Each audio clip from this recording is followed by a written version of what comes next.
That's the sign that it's time to begin. All right. Okay. Yes, we can. All right. Trial run. Yeah. I'm Anna, and I'm going to ask you some questions regarding faith. Okay. And I want to start at your childhood. Right. And so you grew up in Fayetteville in a Jewish household. Right. And when did you realize that faith was going to become a guiding principle in your life? I think it was almost from the very beginning. I mean, it was not only a Jewish household, but it was an observant Jewish household, and so my growing up was very much involved with Jewish rituals, Shabbat dinners. My father and I would go to the synagogue, and later on, when my sister was born, she would come too, and then we would go to my grandmother's house, who lived down the street from the synagogue, to sanctify the Sabbath by chanting Kiddush and over wine, and then we would go home and have a Friday night dinner, and that's the way I grew up. Later on, when I was about 12 or 13, my father sent me to a Jewish parochial school in Baltimore called the Talmudical Academy of Baltimore, where I stayed for 3 years, and that was also very influential in terms of the quality of my Jewish education. Mm-hmm.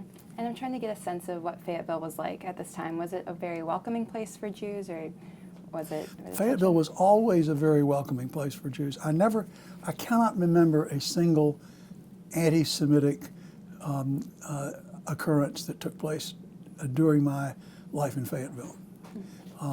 And obviously, most of my friends were not Jewish because there were not very many Jews in town. I mean, the total population of Fayetteville when I was growing up in 1940 was 17,428 people. Now, of course, Fayetteville is more like 150,000 people, and the county is one of the most rapidly growing in North Carolina.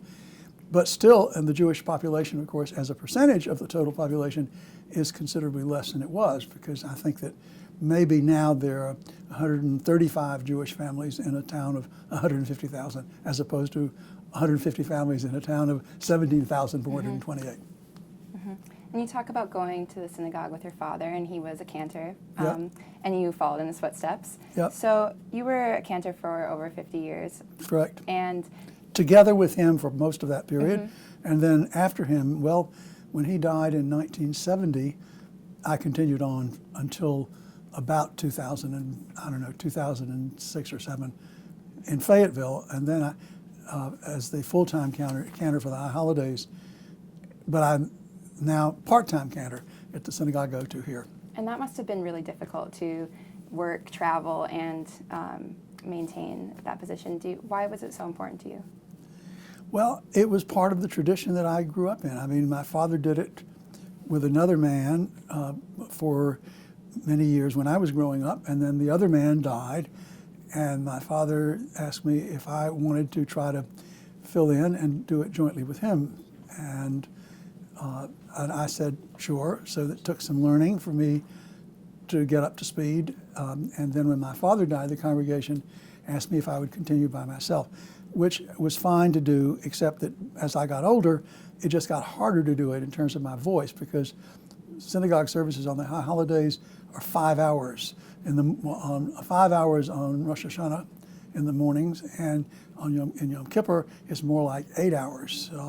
So I'd finally decided, when there was a change of rabbi in Fayetteville, I decided that was the time for me to become emeritus and come up here and be part-time. Mm-hmm. And would you call your father a mentor for you in your faith?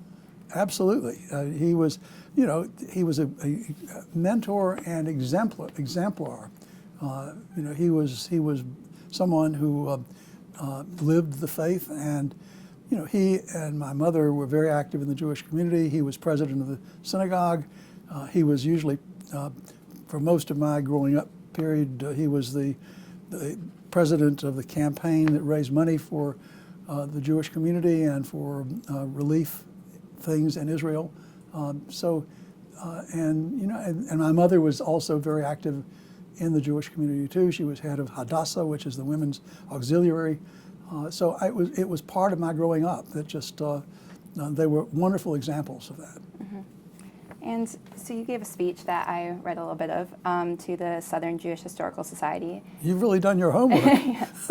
And you said something in it that was really poignant to me. And you said, if one believes that the survival of the Jews and of Judaism is important for the well-being of the world, which I do, one must be prepared to make some personal commitment to that goal by behaving in a way that marks one as different from those in whose midst we from time to time live. And what did you mean by that? I meant exactly what I said, which was that that if you're going to exemplify a tradition of behavior, then you need to be a thoroughgoing exemplar. You cannot behave in ways that contradict what you say. You have to live what you say. And since I believe that the core of Judaism is very basically a social justice core, and not only broadly speaking, but just in terms of dealing with other people, it means that you have to behave in a way that is consonant with that tradition. And I think that otherwise you make yourself a hypocrite. That's the alternative. Either you behave in accordance with what you say you believe, or people say, well, you don't really believe it. And how do you think you behave in that way, or how do you think you exemplify? Well, that's a difficult question to answer because of the fact that I don't like to brag. And so the answer is I do the best I can. I try to live by the rules that I believe in, and that my faith requires me to believe in, and hope that everything works out okay. Do you think it has been working out okay? Well, it's not for me to say. I mean, you need to sample the audience, ask your colleagues. I don't know. And you call Judaism a social justice. What do you mean by that?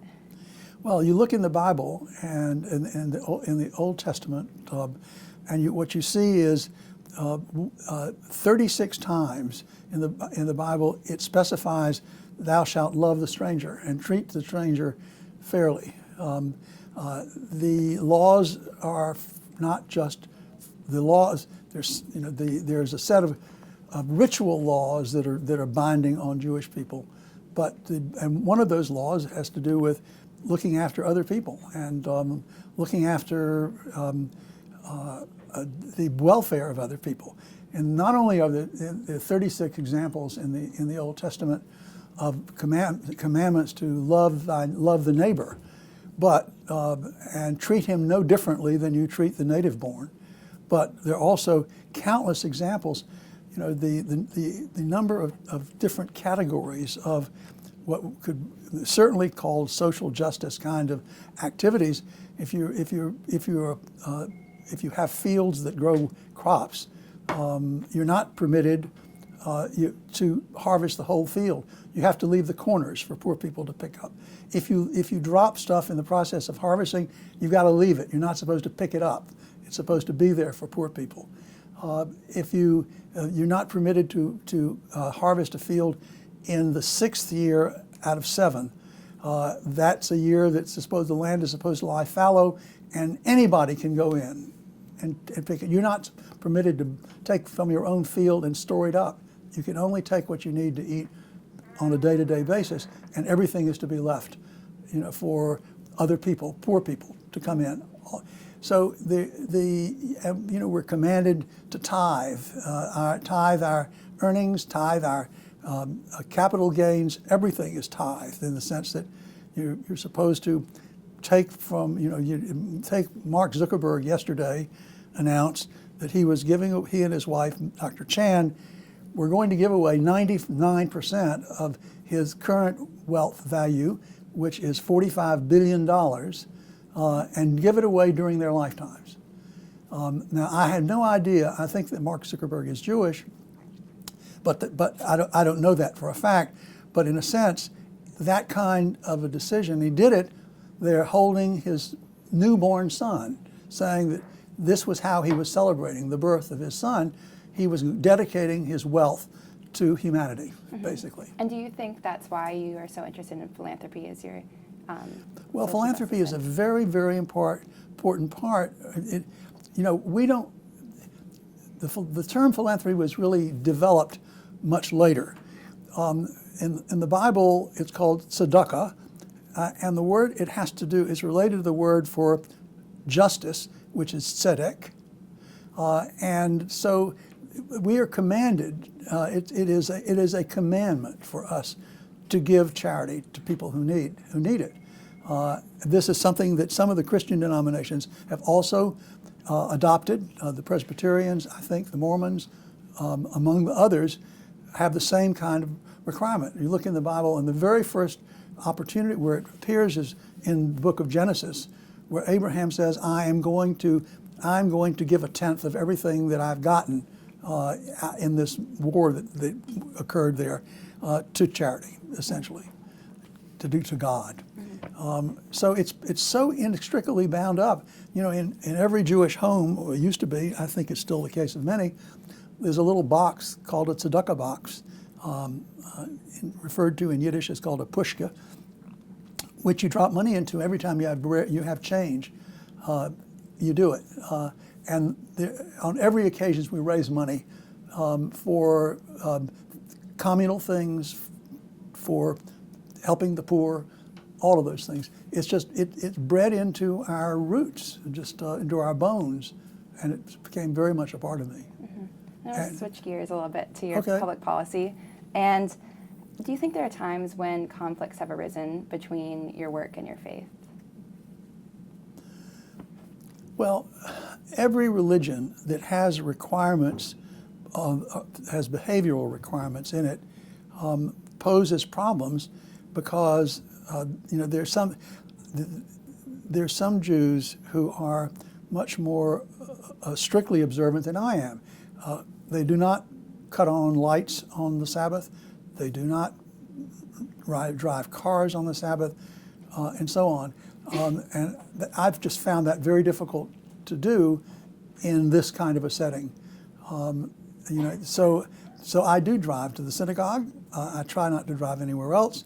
I do turn on lights on lights, but those kinds of things, you can't do what I've been doing in terms of my career and job responsibilities and strictly observe. So it requires trade-offs, and you have to just make a decision about what kinds of things you're going to trade off for what kinds of things.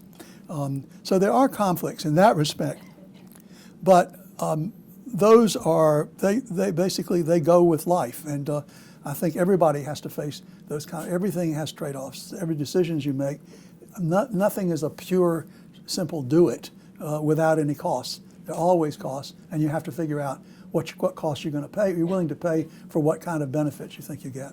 Mm-hmm. And what about in American life? I think that religion can sometimes be part of conflicts that we see. And do you think that faith presents an obstacle or hindrance, and what's the most productive way of managing those?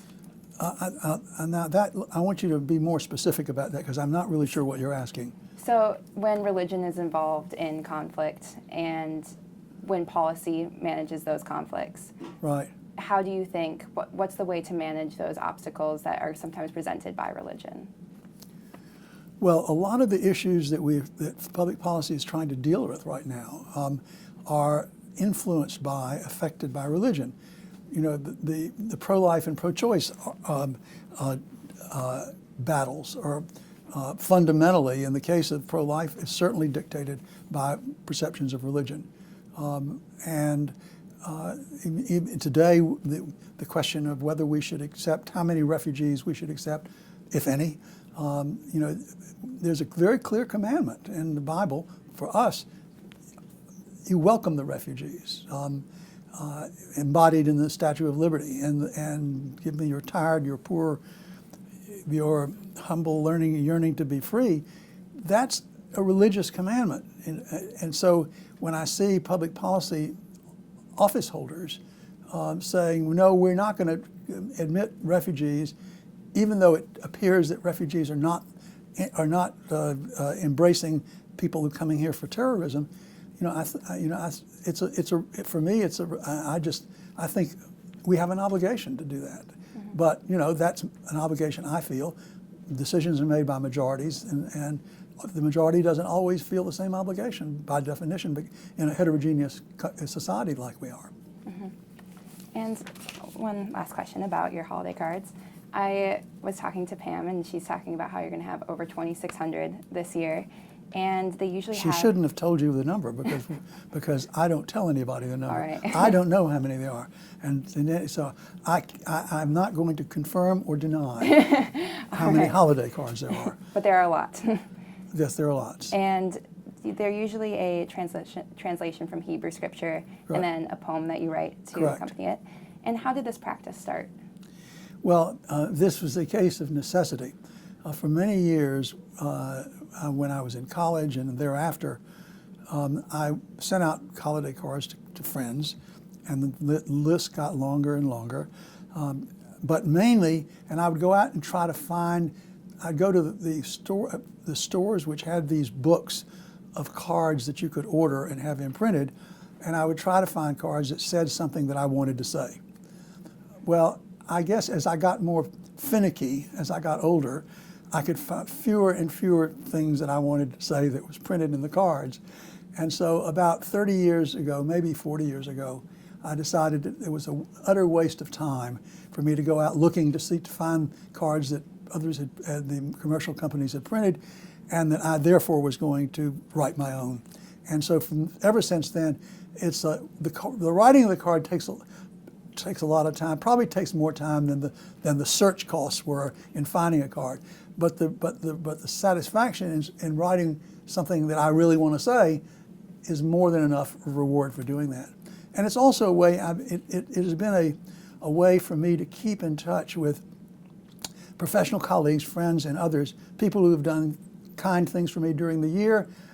I recognize that. People who've suffered losses, I recognize that. People who have helped, worked with me, and so I keep in touch with the people who have been of importance to me over the years, and the benefits for me are that there is this sizable group of people there with whom I've stayed in regular touch and who've stayed in regular touch with me, and whom I can help get involved in things that Duke does, or things that I can be helpful to them when things arises that they have something to do. Mm-hmm. So it's a way of keeping friendships with people that you care about alive. Mm-hmm. And you talk about how they didn't have cards that said what you wanted to say. Right. What were you trying to say with the cards? Well, it depends. I mean, I wasn't. I mean, the cards varied on typically the cards that you buy commercially. They'll have figures of some sort on there. And, I can remember for a while I was sending out cards with a dove of peace on there. Well, obviously we didn't get peace in my lifetime, and I figured that there may be other things that are more important that contribute to getting peace that we're not attending to, and I figured I could address those kinds of questions in the cards that I write myself. Can you give me an example of one of those things? Well, I mean, it has a lot to do with the cards that I write that focus on the importance of prayer, which is a recurring theme. The importance of self-discipline. That if one is wanting to to do good things, it requires a certain amount of self-discipline, because most people are not generous by instinct. Most people think first of themselves, I think, though there are some who are generous by instinct. But the things that dealing with serious behavioral issues individuals face, and trying to say what I can say, usually based on a biblical verse that is from a psalm or from part of the Bible, essentially, and which I amplify in my own poems. Mm-hmm. And you talk about being self-disciplined. Would you describe yourself as self-disciplined? Some people say I'm obsessively self-disciplined. I've been described as legendarily self-sufficient, self-disciplined, compulsively self-disciplined. And the answer is I think a lot about that question. I think about where my obligation to myself ends and my obligation to others begins, and try to embody that in what I do.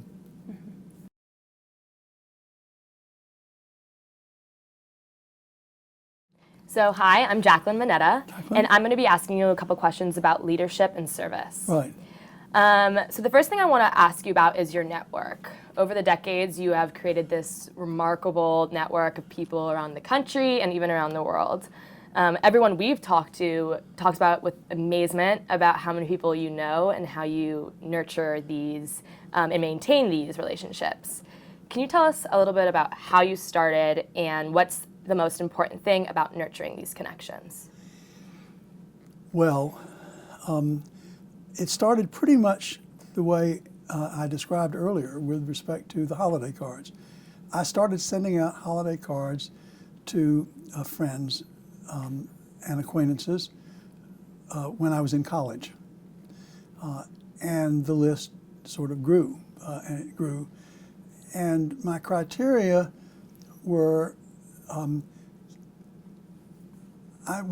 sent cards to people whom I cared about, who had done kindnesses to me, people I'd met in my professional life whom I liked, admired, and wanted to stay in touch with.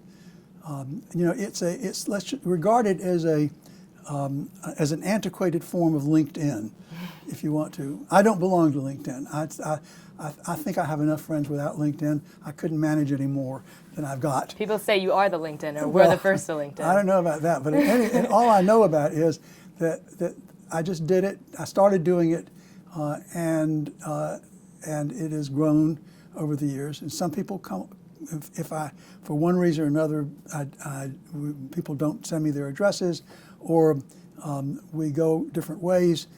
Some people come off the list. Every year, new people come on the list. It's never been any larger than it is now, and it won't get any larger because there's a limit to what I can do. Mm-hmm. So in any event, it's a question. I just have resisted. Some people, I have friends who have a policy of calling up their friends periodically just to say hello for 1 minute. I don't do that. I mean, I can't do it. I mean, it's too artificial for me. I mean, I call friends when I think about them, or when there's something I want to ask them about, or ask them something I want them to do, or find out something that they can tell me. But there's a reason for it. Of course, I have close social friends whom I call up to check to see how they're getting along. But that's a much smaller number of people. Mm-hmm. So you said you started as a college student. How important do you think it is for a college student to start this network, or to create this network? Well, I didn't start it with the idea of creating a network. That's the funny thing about it. I don't really think of myself, as a networker. These are people whom I care about or have some kind of a relationship with because of a substantive nature. It may be people who've worked for me in the past. It may have been, people who went out of their way to do a good deed for me or something. So there it is. Calling it a network has always been sort of very artificial and manipulative to me. And that was not why I started it in the first place, and it's not why I maintain it in the second place. But it was something. I think that anybody who cares about other people and who wants to stay in touch with them, the people that they care about, would do the kinds of things that I was doing. That's certainly why I did it. Mm-hmm. What would you call it if it's not a network? People call it Friends of Joel. Okay, great.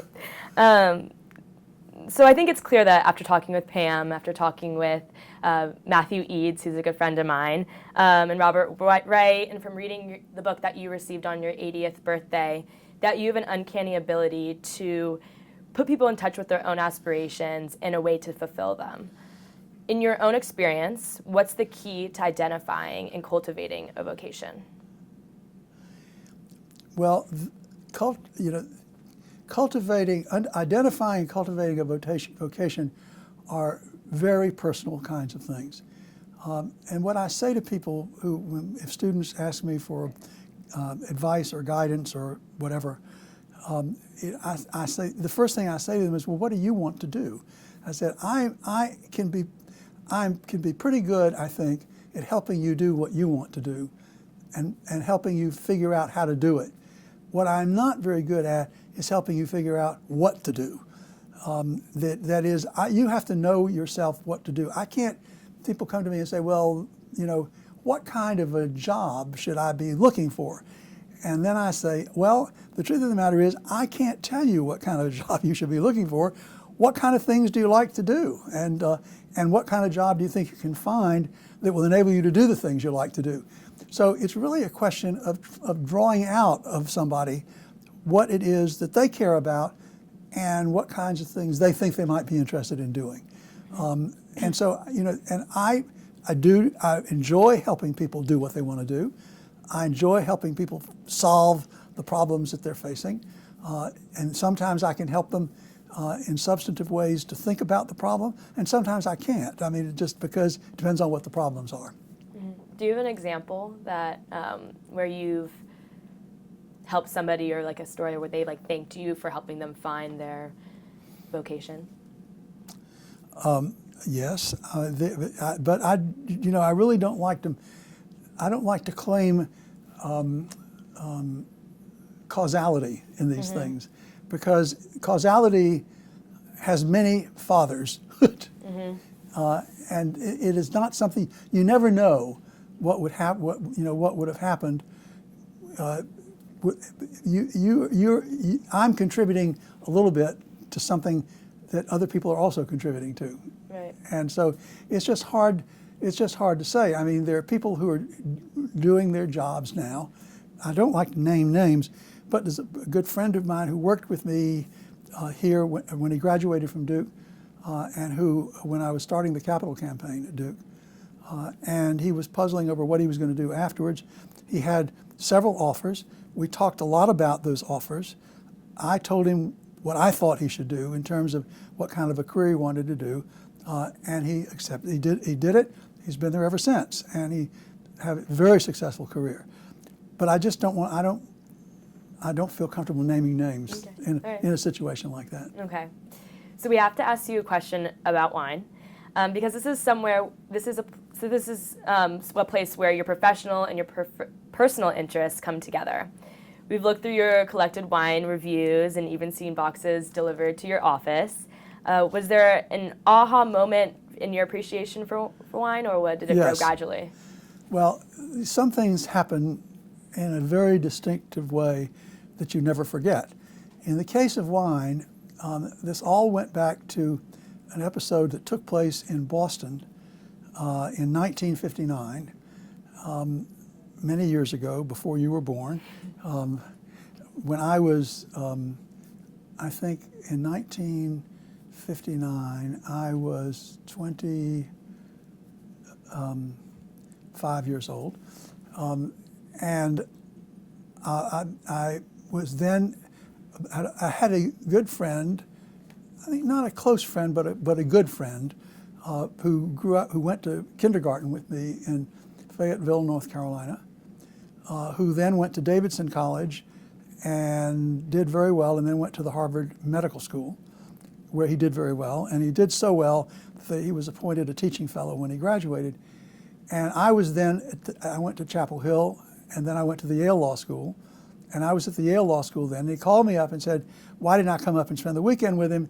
And he would show me Boston, and which I didn't know very well at that point. So we went up there, I stayed with him. He said, I'm going to take you out to dinner tonight and show you how the rich people live. He was a little bit on the pretentious side. But in any event, so I went up there, and he took me to a restaurant called Lockover. Lockover was the great restaurant in Boston at that time. It was a sort of restaurant where the waiters all were attired in white tie and tails. They served everything on a silver platter with a dome on top of it. And he said, I'm going to order my friend said, I'm going to order F. Scott Fitzgerald's favorite wine, which was a bottle, it turns out it was on the wine list there, 1929 Chateau Margaux. And I had never heard of Chateau Margaux before. I didn't know that 1929 was a great vintage. I certainly didn't know that it was F. Scott Fitzgerald's favorite wine. But in any event, so he ordered it, and I took one taste of it, and it was like the heavens parted, the curtains parted, the heavens appeared, and I said, this is something I really love. I went back to New Haven and started buying wines, and I haven't stopped yet. Wow. I continue to buy it. It's a wonderful beverage. It's a beverage that you can drink without getting too drunk, unless you drink too much of it. And it's great for meals. It's great to socialize with. It's great to give to friends on special occasions. And it has become, it's more than a hobby. It's almost an obsession. But I try to keep it under control, being as self-disciplined as I am. Mm-hmm. That's the episode. So carry it forward. You know that I was the wine columnist for Vanity Fair, right?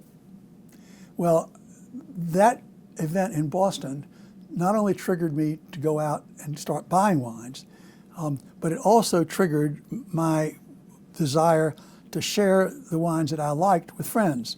So I began sending out that show how to date me, how old I am, mimeographed versions of I would write a wine newsletter to friends and mimeograph it and send it out to friends. And the list kept growing, and people wanted to be on it. And so they got up to about 300.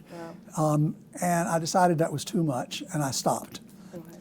The next thing that happened was that we were trying to recruit. I'd been the director of the Sanford, what is now the Sanford School, but was then the Institute of Public Policy. And we'd been trying to recruit someone from England by the name of Harold Evans, who had been the editor of the Times of London and the editor of the Sunday Times, but he was tied up there and didn't want to come. And then he married Tina Brown, who was the editor of the Tatler, who was recruited away from the Tatler to be the editor of Vanity Fair. And so so he called me up after having turned us down a couple of years and said, Joel, are you still interested in having me come to teach at Duke? And I said, sure, Harry, why now? He said, well, my wife is moving to be the editor of Vanity Fair, and I want to be in the United States with her. Mm-hmm. So I said, sure, why don't you absolutely come, and we'll make you a visiting lecturer or whatever. And he came. And having recruited him, at this point, I was just in the process of transitioning to be running Duke's capital campaign. And so I was on the road a lot. Can I ask you if there's been times when understanding wine has helped you understand people? I want to give you the end of this story. Okay. The end of this story is that I was out of town a lot. He was in New York weekends, so we never really did. And I called him up one day and I said, Harry, a group of students have asked me to lead a wine tasting on campus.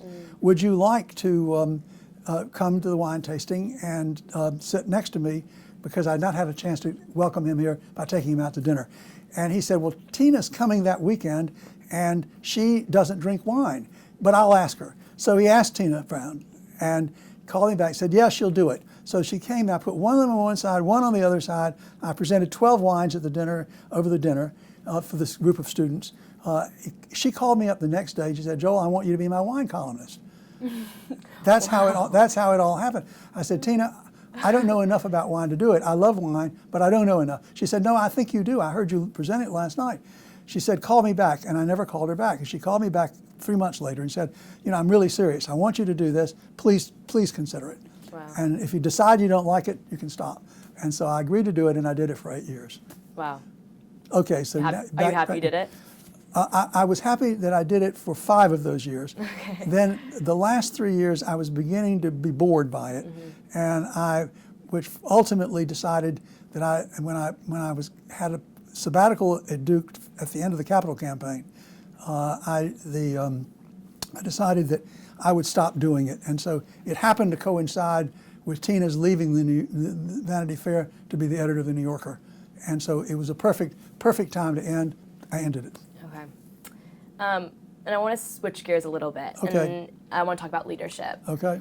You said in your Founders Day speech, the role of leaders is to aim to bring contending sides together, and the means to do so are marshaling and articulation of evidence-based ideas on which to bring about the coming together. What's the most striking example for you of this kind of leadership in action? Well, one could say Congress is now about to pass the first transportation infrastructure bill we've had in 10 years.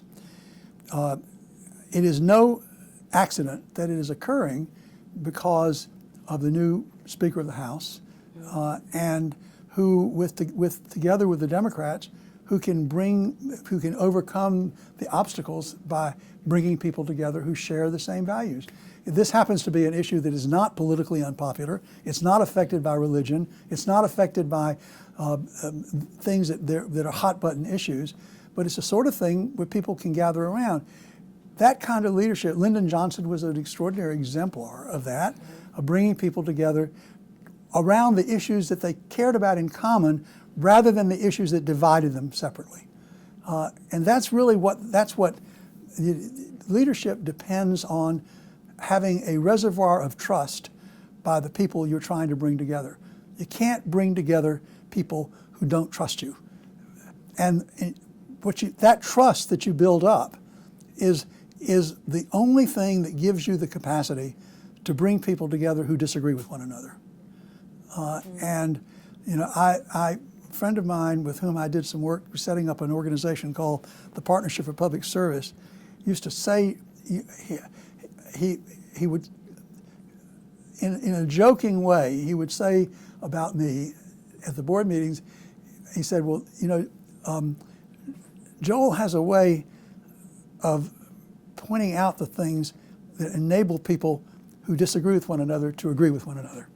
And so, my sense is, I don't know whether that's true or not, but it certainly fits with my sense of what leaders have to do.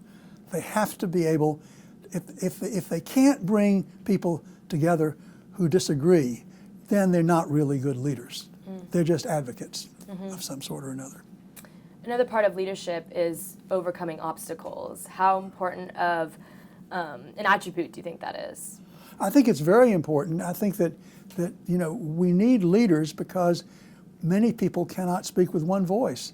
And we need leaders because leaders, if they are effective, can have the vision to see where a group as a whole, whether it's a country or a county or a city, needs to be going to solve the problems that they've got. And so government exists in part to solve the problems of citizens living together and working together in cities. And so it is overcoming problems. It validates leadership. You can't overcome problems which are subject to wide disagreement, if you don't have the kind of trust that a leader brings to the table in order to do it. You can't solve problems. That's one of the problems in Washington has been we've not had leaders in Washington who could bring people together across their differences. And that's a very difficult problem for society. I think we've structured the selection process for political office holders in a way that maximizes the likelihood of having leaders who can't agree with other people.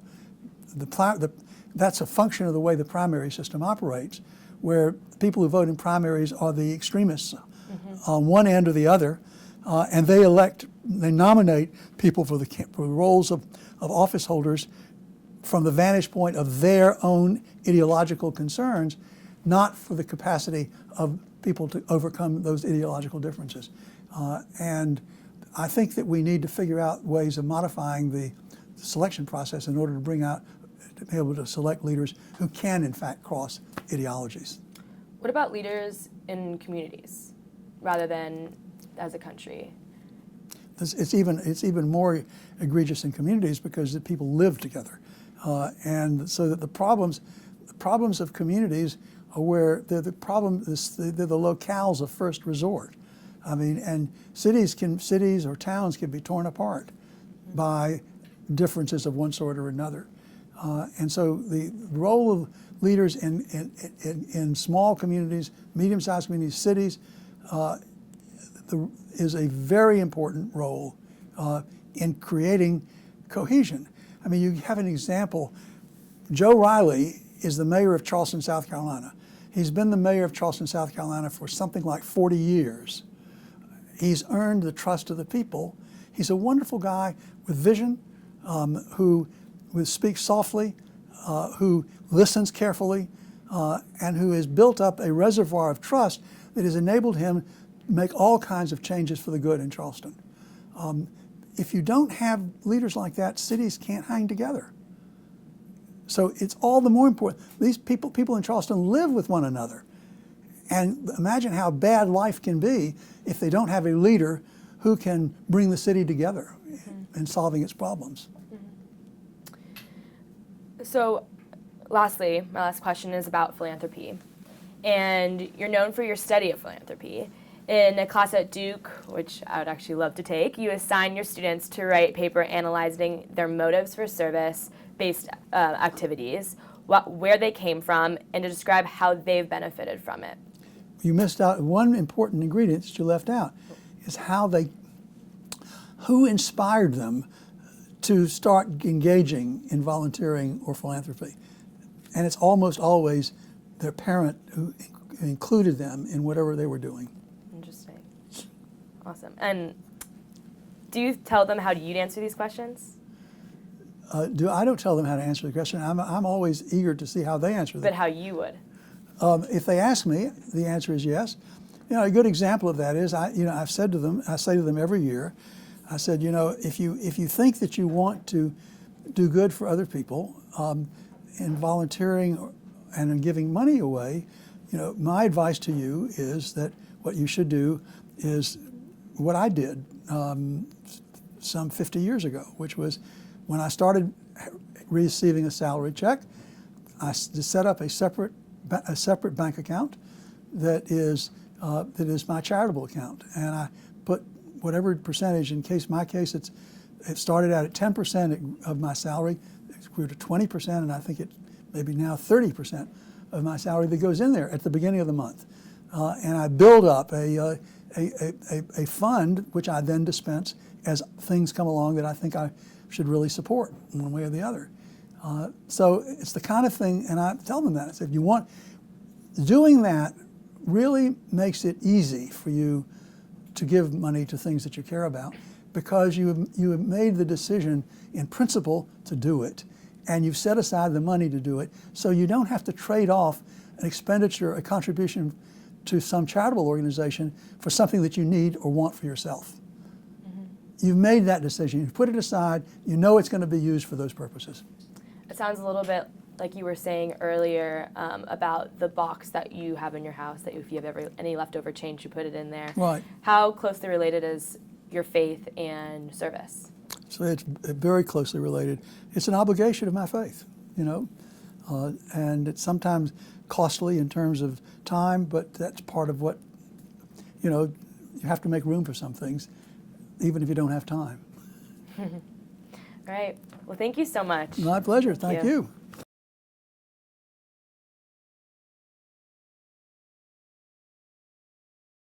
So my name's Leo Liu. You've talked a lot about your personal growth and your leadership. So now we're going to switch gear a little bit and talk about public policy in Sanford. Okay.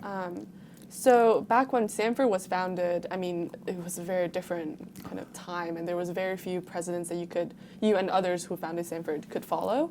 But looking back, I guess, from the vantage point of today, do you think that your essential assumptions back then about how to design a valuable public policy education, have they proven true? And was there anything that haven't proven true?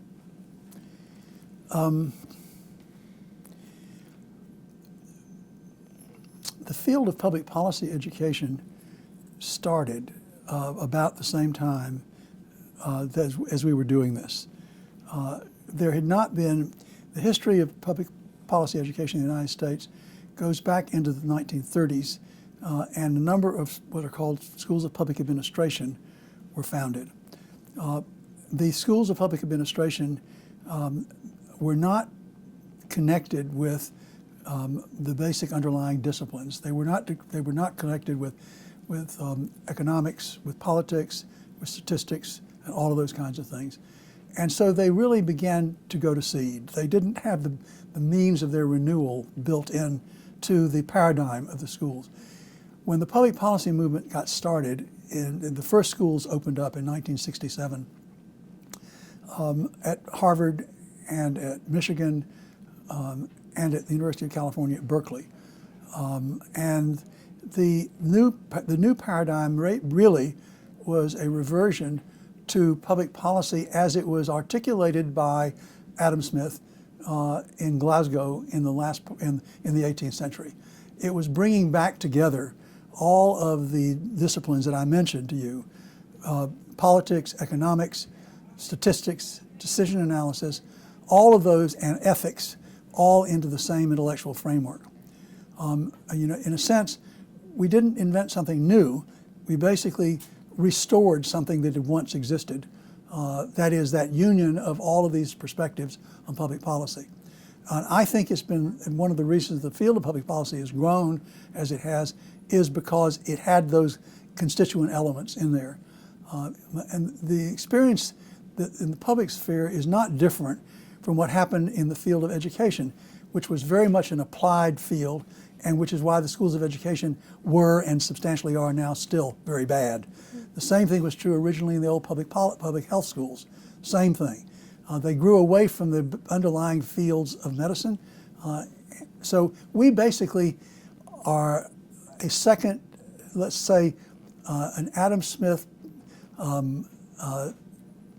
political economy 2.0 with a lot of additions from other fields, particularly the quantitative fields, the quantitative analysis fields in statistics, decision analysis, modeling, and you add in history and ethics, and you have pretty much what the public policy schools are like.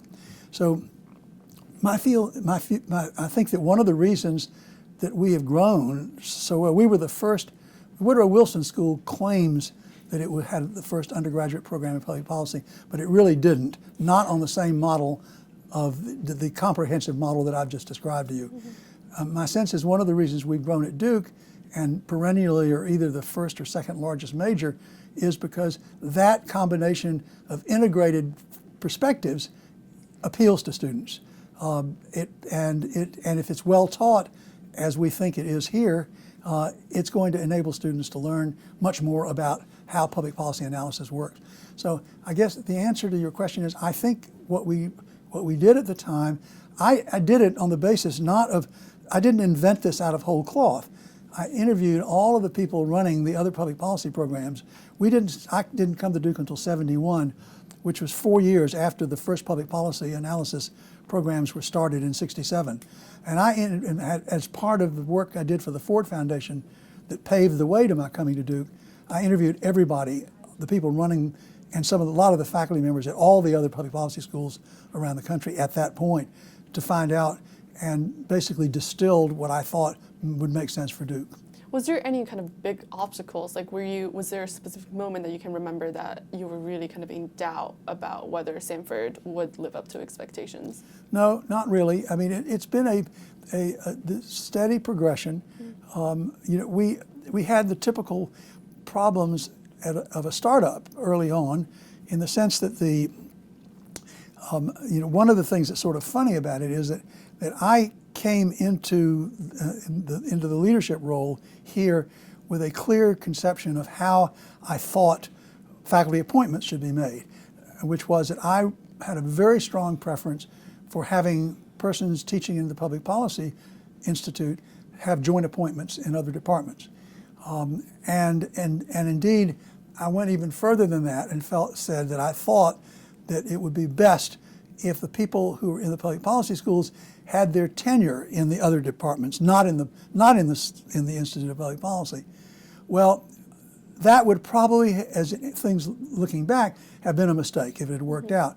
fortunately, the good Lord looks after me, and he inspired the chairs of all of these social science departments at Duke to say, we'll support the idea of this institute, but we don't want to have the tenure in our departments. We want it to be in the institute, which was a lifesaver in a sense, because if we had had to fight the battles of appointments with each of the departments of people here, it would have made it very difficult to recruit good people. It would have taken a long time, and as it was, we come to the table. Most of our faculty members do have joint appointments, but they have joint appointments, but their tenure is here. And the departments were afraid of getting stuck using valuable, from their list of priorities, slots for people that they might not, who might not be as high on their desirability list as as the persons would have it for their role here.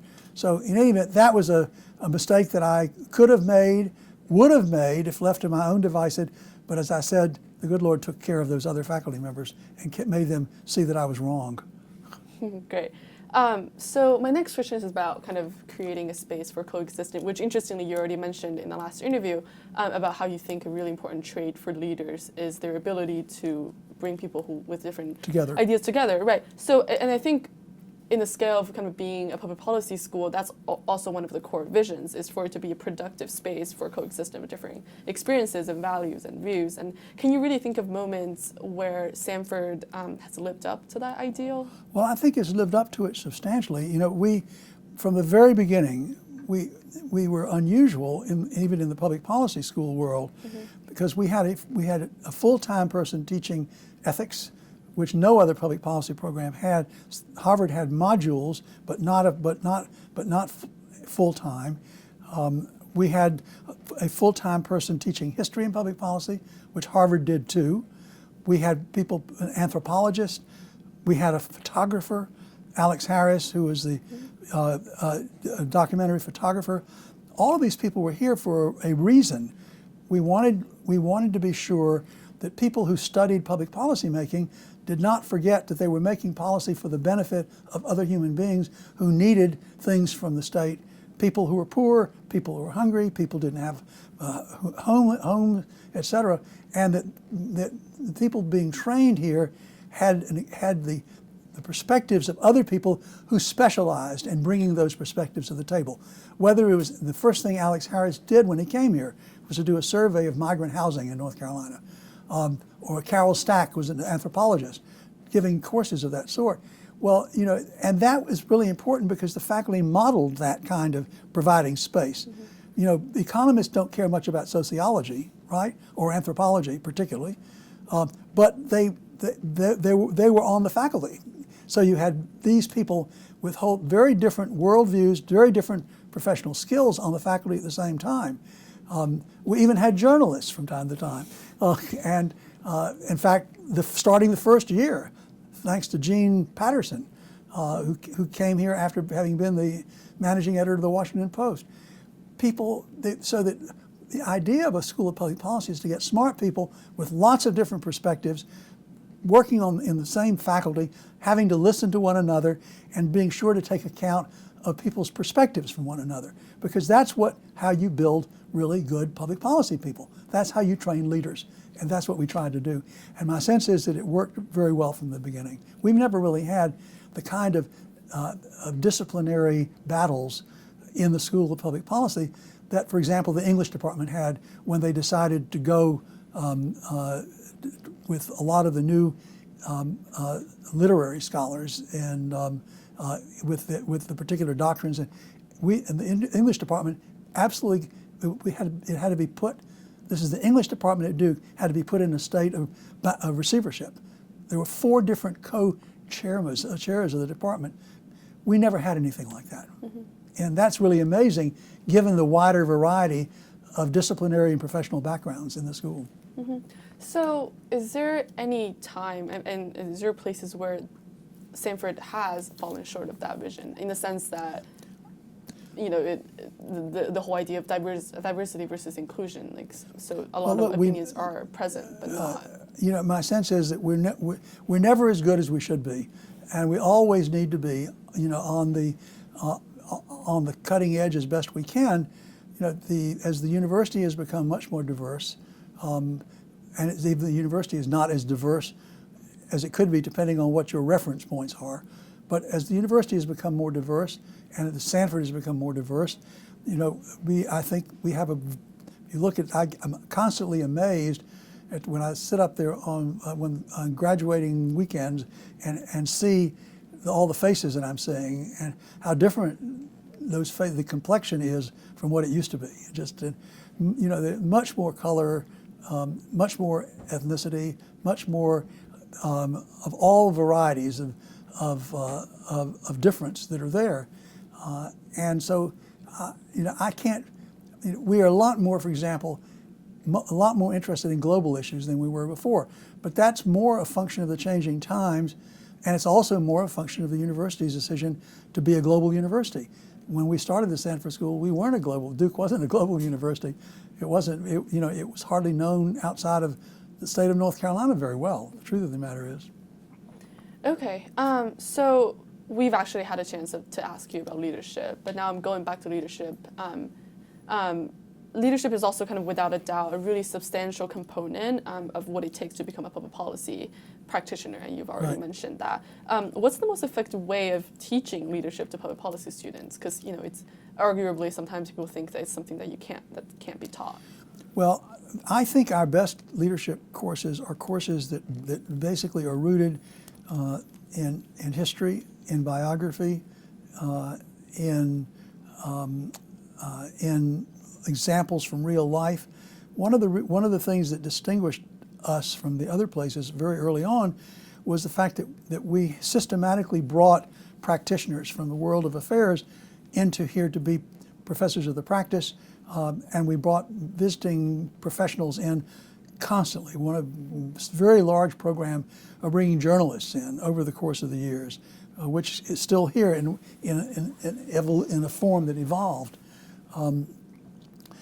One of the reasons that we set up the Heart Leadership Program was because we wanted to be sure that we had that we could draw on these things. The first courses in leadership, actually, Bruce Payne was who was no longer here, but you probably don't know him because he left several years ago.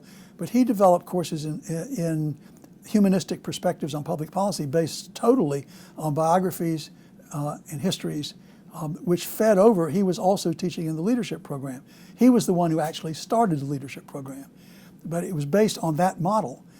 And we've been very fortunate in getting people who continue to teach leadership in that fashion. I'm not much on the sort of methodological leadership training. I think it's, again, too manipulative and too arbitrary. That's why I like real life examples of people who've, in biographies, who've grappled with difficult problems, people in history who've done the same thing. Thank you. Great. I'm a part of the Heart Leadership Program, so I can really attest to that. Yeah. We had a group. Mitch Hart and his wife Linda were up here. Were you there by any chance? They came up for the first time. They visited in some time a couple of weeks ago, and it was really wonderful to see them back here because it was Mitch and Linda who ended up putting up the money to start it, and they've been very supportive ever since. That's wonderful to hear. So now switching gear a little bit. So the job market today, when you think about it, it kind of become a place where technical and quantitative skills are really highly rewarded. And it's really just simply the reality of pre-professional education in the era of specialization. Right. But yet, one of the founding mission of Sanford remains to be the integration of, let's say, ethical and moral instructions into public policy education. Do you see an inevitable conflict between that two, the tension between these two? Well, there's always been an inherent conflict. Because some people who care deeply about the issues are not numerically gifted, and some people who are numerically gifted don't care very much about those moral and normative kinds of questions. We've said right from the very beginning that you have to do both, and we do the best we can by the requirements that we make students take to be sure that people get minimal competence in the things that they don't think they do very well, as well as maximal opportunities with the things that they do very well. The conflict is always going to be there. It's in the literature. It's people who write about things dealing with politics. It shows itself in a lot of the literature about nonprofit organizations, where we've gone through the same period in which we've introduced business methods in trying to help people figure out how to solve problems, and some of the knee-jerk types who care more about the mission and ethics and things like that worry publicly about losing sight of what the mission is because we're so much concerned about the costs of the benefits. That goes with the territory. I mean, in my sense is, it's always going to be there. People need to understand that there are trade-offs, that there are often 2 or 3 goods competing at the same time. It's not a good and a bad. The difficult ones are the goods, the competition among goods. How do you pick one good over another? How do you maximize? You can really maximize only one thing. And how do you figure out how to make equitable decisions under those circumstances? And my sense is you cannot do it by leaving out the quantitative side, and you mustn't do it by leaving out the moral side. Great. So this is sort of leading up to the next question. So things have changed quite a bit in America since the founding of Sanford 43 years ago. And kind of the general sense is that the public's trust in the government, in elected officials, in the media have really plummeted, and it's kind of all-time low, some people would say. And Washington is dysfunctional. So does this mean, in a way, that schools like Sanford are failing in their mission? I don't think it. No, I think the fact of the matter is that what it says is that it takes time for changes to occur, and we're going through a cyclical period in the United States. My sense is, while I did not live in the 19th century, everything I know about history in the 19th century suggests to me that that public officials were even in greater disrepute during the Jacksonian era than they are now, for different reasons. And we go up and down on these things. We've in between the Jackson period and now, we had the progressive period when government was regarded as the savior for the country in the 30s. And during and after Franklin Roosevelt's presidency. It was like that again during the Eisenhower years in the 1950s. We're now, as a result of a combination of a lot of things, the Civil Rights Revolution, the wars in Vietnam, the wars now more recently in Iraq, and now Syria, the country is agitated, and they're difficult. Public policy people are all the more needed today than ever before, because we have the capacity. Public policy may be the only field which has the capacity for the people to talk to one another, and because people who specialize in public policy analysis, I saw it for the first time. I gave a speech at the Urban Institute's 25th anniversary in Washington, and I talked about the fact that the intellectual paradigm of public policy forces people to have some concerns, have some understanding about what is a fact and what is not a fact. And as famous U.S. Senator said, people are entitled to their own opinions, but they're not entitled to their own facts. The people who specialize in public policy analysis, and I saw it, you get people at the table from the Heritage Foundation, which is far right, with people with the Institute of Policy, something far left, and everybody in between, and people could agree on what facts are, what data happen to be. So my sense is that's a really important contribution when decisions get sticky, and particularly because of the ideological heat that gets involved in these things. So the public policy people are all the more needed today than they were before. We can't blame public policy people, that is, the people who've studied public policy or that do research in public policy or are trained in public policy for the problems in society. We're the answer to it, and a time will come. I just came back this morning from a meeting of the board of the Hunt Institute for Educational Policy and Leadership, which is going through, the field of education reform is going through a great crisis now over the Common Core and whether that's good or bad. But the data are really interesting, and we spent most of the morning looking at the data, and we couldn't have done that without people who specialize in public policy analysis.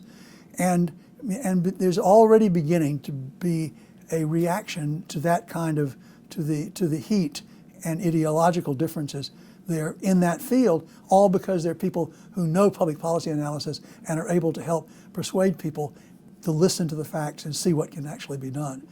So, we are in a bad period with respect to the popularity of government people, the popularity of politicians. That has to do a lot with the kind of people we're raising up as leaders and the kind of people we're not raising up as leaders. So it's something that they've always worked to do, and public policy people, I think, are in a great position to do it.